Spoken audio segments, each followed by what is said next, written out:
So this is Norwegian Bastards, that's Tiger, Conqueror and HD FE playing up against the Royal Flushers, Dan and D, Squeaker and Alfred here. The map is Arena. This is what I think was the Norwegian Bastards home map. I'm going to have to get that confirmed. But overall, HJ and Kong, solid boomers. They love, all these three players actually love Arena. Tiger usually more of the early aggressor, even on Arena, so that's why he's playing the flank here.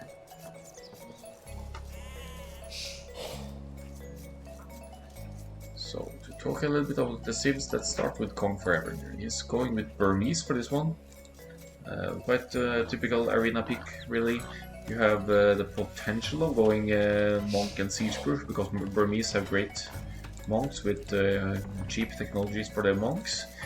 But then again, what we've seen mostly on Arena, at least in the games I've seen, is going to mine stone early and go for 1 or 2 castles to drop, produce armby and hit your opposing flank early with the potential of breaking through the walls with the armby that have an extra attack against buildings. In the pocket we have Goths for HGFE. Goths, the infamous civ with, no question about it, they are classified as an infantry civilization. They have some discounts on their infantry line or militia, men-at-arms, etc. cost less as you progress through the ages. Their team bonus is that barracks produce 20% faster, and when you get to the Imperial Age with Goths, you even get access to Perfusion, the unique tech that allows you to produce 100% faster from the barracks. So you could imagine that Goths could outproduce any other infantry civ with their faster producing barracks, and that could be useful in the late game for spamming infantry or halberdiers against opposing aggression. On the right side we had Tiger playing as Cumans here. Cumans can build a second TC already in the feudal age. That gives them a head start to the boom, could boost their economy, but will also delay their cast age. Something that could be dangerous on flanks when you're up against certain civs. Mayans maybe not the worst one in this regard, but any civ really being on the flank could and should punish Cumans for trying to go for a feudal boom. So Mayans player, if he's able to, could go for a castle drop on Tiger and really make sure that Tiger doesn't get to take full advantage of the feudal boom. So it remains to be seen what will be done, but Mayans quite likely to go archers and maybe even the unique unit plumed archers on Arena, which provides really nice, they're very quick moving archers that are easily micro-maneuvered and could use to take map positioning as well. In the pocket for the Royal Flushers we have Lithuanians for Dan and D. Great cavalry civ. The unique unit is the Knights with a unit that disregards any melee armor that the opponent might have, so that can come in handy against many kinds of units combinations. They also have some of the greatest paladins in the game, if they can get access to the relics, as the relics give +1 attack for the Lithuanian Knights line up until 4 relics. Then on the other flank for the Royal Flushers we have Alfred playing as the Vietnamese here. Vietnamese is probably classified as an archer civilization, or maybe even anti-archer civilization you could say, because their archery range units have more HP, eco upgrades don't cost wood, and conscription even is for free in the Imperial Age, so lots of good options for early archers production for the Vietnamese. On Arena you don't really have any excuse not to go for the unique unit as any civilization, because you could easily mine stone and get your castles up. So we could be seeing some Breton archers on the field for Alfred here.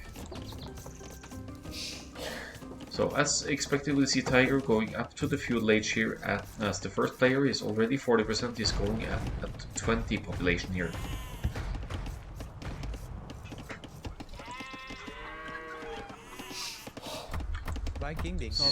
Now going for the berries, really needs the food to kick in to be able to produce out of both TCs while they go up. Looks like he has a decent food count for himself here, and is definitely set up for a feudal boom here.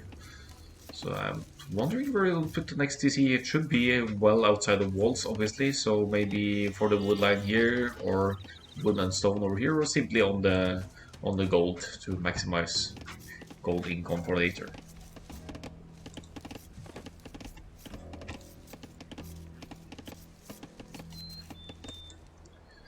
I also talk a little bit about the relics disposition on this map now. Doesn't look too bad for either team. There's one relic close to the Lithuanians.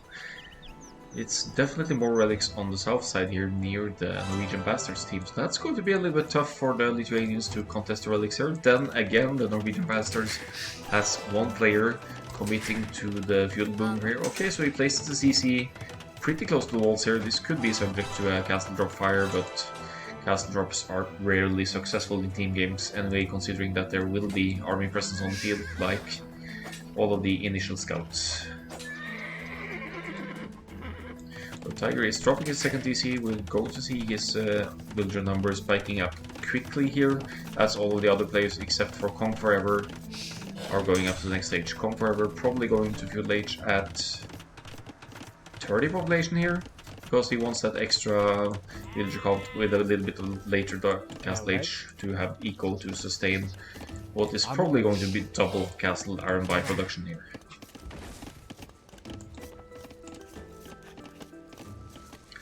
So what's important for the Norwegian Bastards here on the flanks is that flanks provide enough pressure on both sides, preferably for their pocket, their Goths pocket, to get to the Imperial Age and the true power spike of the Goths here. HFE just reached Feudal Age. He's going to 26 populations, probably going to queue now 2 more villagers and then move on to the next age here.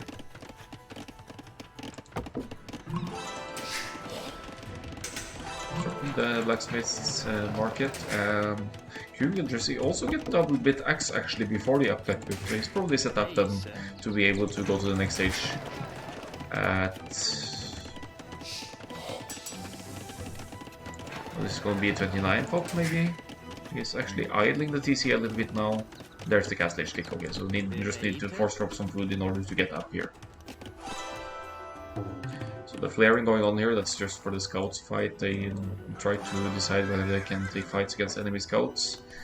And maybe Tiger might be signaling.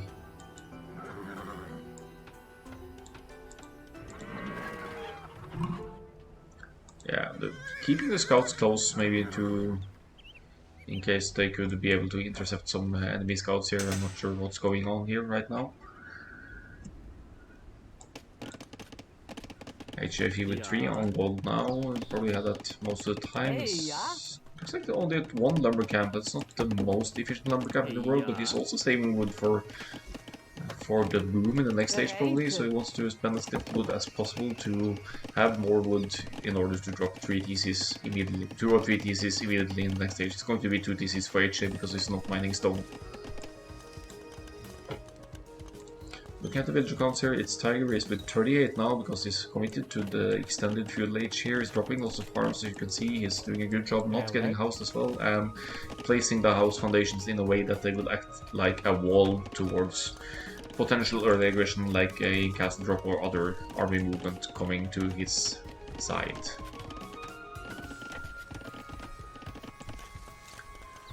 The threat on his side is about to reach the castle age here now. It's going to be pretty much the same time as HAFE here, and immediately the TCs are being dropped here. One on the woodline, or actually both on the woodline, but arguably close to the gold here as well for HA. So yeah.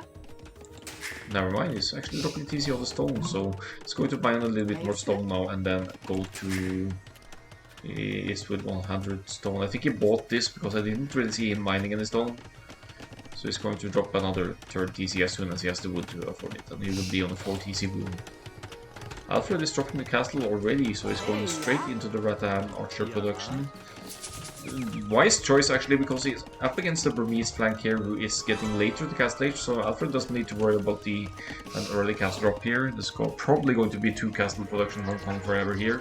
And then with his own castle he's also providing defense against the Iron by pushing forward, and is also with the means to produce Rattan Archers straight away to have an Archer defense against the Iron by, which is the best defense against Iron Bys.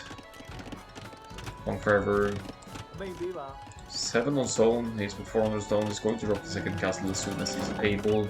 Might be looking to drop the second one here to protect the gold and restrict any aggression. Beautiful map for Kong, by the way, with the woodlines in the back here. We could extend with a couple more TCs here and they would be perfectly safe. Shot it. It's a sort of defensive castle for Squeaker on this side, but he's probably going to go into the larger production here. I don't see him producing any armor just yet, so this is mainly for defensive purposes. A decent placement protecting both zones here for Squeaker.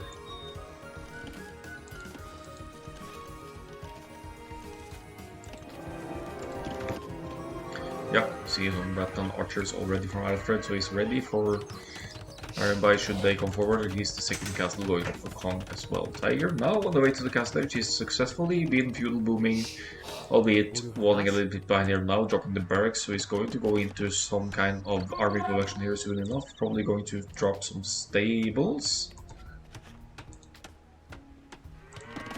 And this eco looks very healthy to back this. He's with 27 on food already, 11 on gold. Should be able to sustain both boom and knight production here. The beauty of Cubans is they also have access to capped ram in Castle Age, so Tiger could mix in some capped rams here to take out castles or break through the walls easily of his opponent. Dan MT on his side on the pocket here is going the 3 TC boom here, while HFE is probably on 1, 2, 3, 4 TCs, right? Yeah, so we're going to see HJ's builder count overgoing Alfred's more and more here, 51 to 40 at the moment. So a huge villager eco lead for the Norwegian bastards here at this point in the game.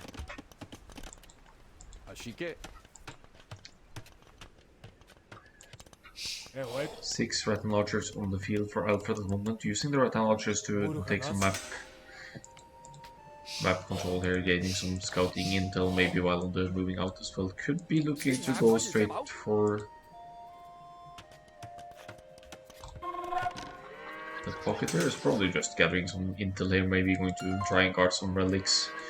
As Dan MT is already collecting some. He's collected one relic, and it doesn't look like the Norwegian bastards are going to contest the relics all that much here. One villager going forward for HFE here, and is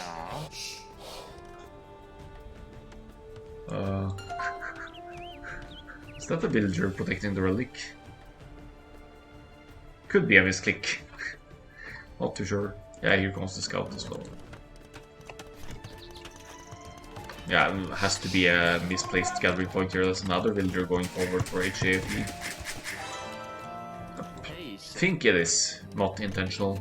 Could be like your typical multitasking thingy here. Now we have Iron Bites from Kong. He's with 15 Iron Bites already and is up against 6 Rattan archers here. That's a fight I'm curious to see how it will play out. It's going to be some micro dancing here. 1 Iron Bite almost down, 1 Rattan archer definitely down. So they're look actually quite weak to the Iron Bite here. Iron Bites deal melee damage, so they seem to be successful as long as they can get close to the Rattan archers. Rattans with +1 range though compared to the Iron Bite, but goes down here. So that's 6 kills for Kong at the trade of 1 loss. Huge. Nice army usage there from Kong. He obviously has the superior numbers. That's also significant in this setup. Look at the military at 21 for Kong, 2 for HJFE, 10 for Tiger now. So they're Norwegian bastards in lead both in military and villagers now, I think. Although the villager counts are catching up. Here is Dan and T still on 3 TCs though.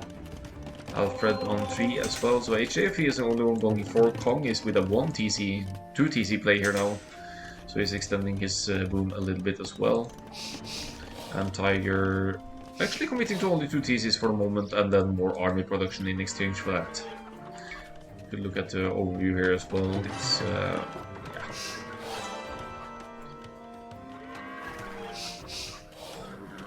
Looks pretty heavily in the gold department for Dan MT here, who is providing army as well. He has some monks on the field obviously, and he's has some units inside the castle, so he might be going straight for the Laities here. Not the worst option against Tiger's Knights here. The Laities are easily going to win against the Knights, especially if you have the relics, as the Laities ignores enemy units in armor. Let's have a look at Dan MT's side here is with 5 Laities now, and he has also secured 4 relics. He doesn't really need more. HJ has secured 2 relics as well, but there hasn't really been any real fight for the relics on the map here. Only one left here with HJ if he is taking that one as well, but with 4 relics, Dan MT has all the relics he needs to make use of the Lithuanian's unique bonus. Another castle going up. Seems like Dan MT is going to fully commit to the Laities play here. It's going to struggle a bit against Goth's hub spam, I assume, but until Goths get to the spamming stage, HJ already on the way to the village, by the way, same as Dan MT, the Laities is going to hold up well.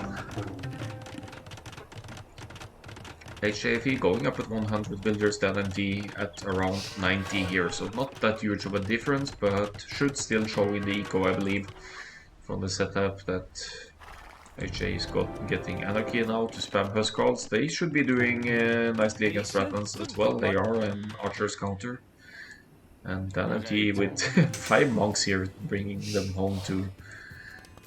Yeah, they could be useful against enemy knights as well, or other kinds of units, so why not? Now going for even more stone, maybe? But now it's Tiger and Kong on the offensive. Dan and team not successfully walling this off. They're going straight for a pocket here. They want to make sure that the Lithuanian cannot make full use of his relics advantage. He's already collected. These raids look devastating for Dan and he at this moment. He's not really with too much army. He's the only one with the mobility here. It's Mayans, well, Mayans might have mobility in Plumed Archers, but still not as mobile as Knights and Ironbar here. Brings the light is in, but they will actually melt to this mass of Ironbar here, so it's a great fight from Tiger and Kong here. Plumed Archers are entering the mix though, and some monks trying to get some conversions there as well. Tiger, looks like his eco is very lower. Well, he's missing gold for the Imperial Age at least, so he's not going to be seeing Imperial Age in a while yet. Conqueror is 66 villagers. Dan and D now at 66. He's lost 40 villagers just like that. And these raids are just so crazy effective for Conqueror and Tiger. Conqueror might lose his Ironbar mass now though, because now there are so many Rattan Archers and Plumed Archers on the field, but I'd say this forward was still successful, and Tiger is in a great spot to replenish more army from his side areas with 5 stables. Potential 5 stables production as the Goths upgrades are kicking in as well. Elite Huskarls and perfusion for HJFE. Now it's going to result in some serious Goth spam from this side. So with Archers here, Kong sure is losing his military. He's only with 10 military now, but once the Huskarls, Elite Huskarls enter the field, then Plumed Archers and Rattan Archers are much less on the threat here. So look at the military counts here. It's going to increase very rapidly for HJF here as soon as he gets more barracks and more eco running. And overall eco situation looks greater for the Norwegian bastards as well, since the pocket of Royal Flushers just lost almost 50 villagers in one round here. So Huskarl spam is on the field. There are some lighties from Dan and T to maybe help contest it. And spam just not quite kicking in for HJFE just yet here.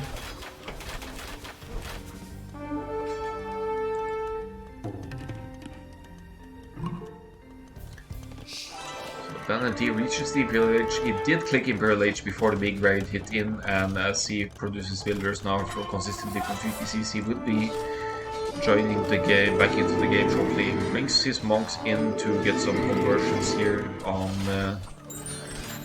Tiger's still knights here. Tiger committing to the castle age here with 5 stable production, so he's providing also military though. He's with 38 military total, and at the moment they are raiding on Squeaker's side with cap rams, as mentioned earlier, something that humans get in the castle age already.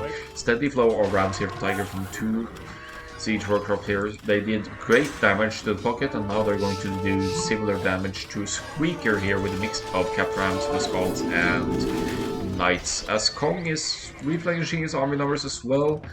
He is with 3 castles and producing out of all 3 of them consistently now, but he's sending in 1 unit at a time, so the reinforcements could be sniped here.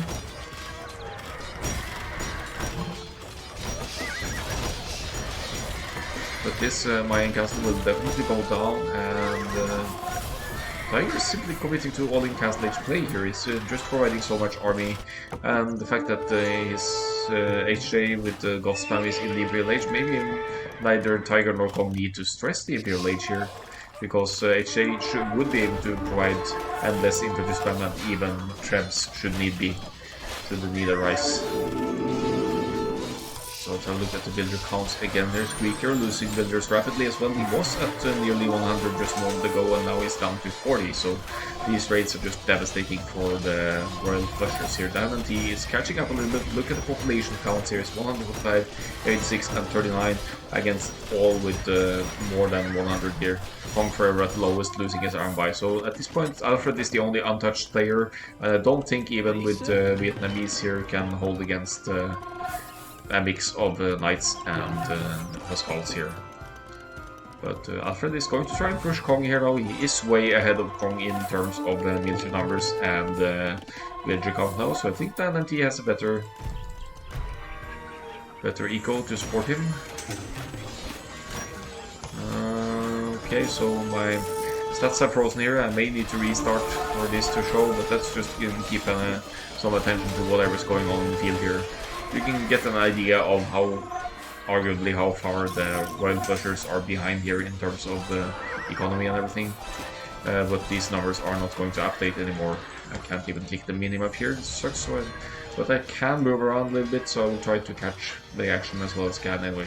Squeaker has moved on his escape with a few units over here, so he's placing a TC and is going to try to get a little bit back into it, and the slinging sound is heard as well. Then NT with 3 castles producing lightest now, so he's entering the fight after all here.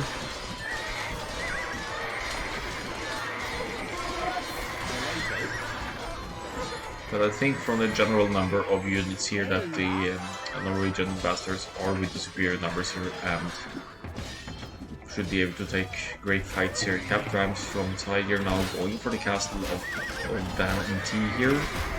Down on the south side there is some Goths presence, as well as Kong forever is dropping another defensive castle after losing the one on his left flank.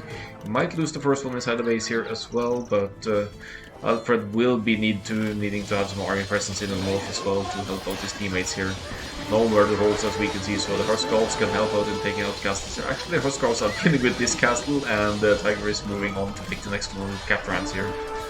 And light is in production for Dan and here, but it's just not going to be enough to deal with the Huskarl spam here, and longswords coming in from the Vietnamese player is just not going to be enough. Sorry, we won't get to see the stats from this one, thank you DE, but let's just have a general overview here. See Squeaker forced to flee here over to this side after being hit heavily in his home base by basically all 3 players of the Norwegian Bastards. Tiger, Cuban's player, never hit in his home base. Same goes for the Goths pocket here, extending the boom with lots of farms here for constant military production.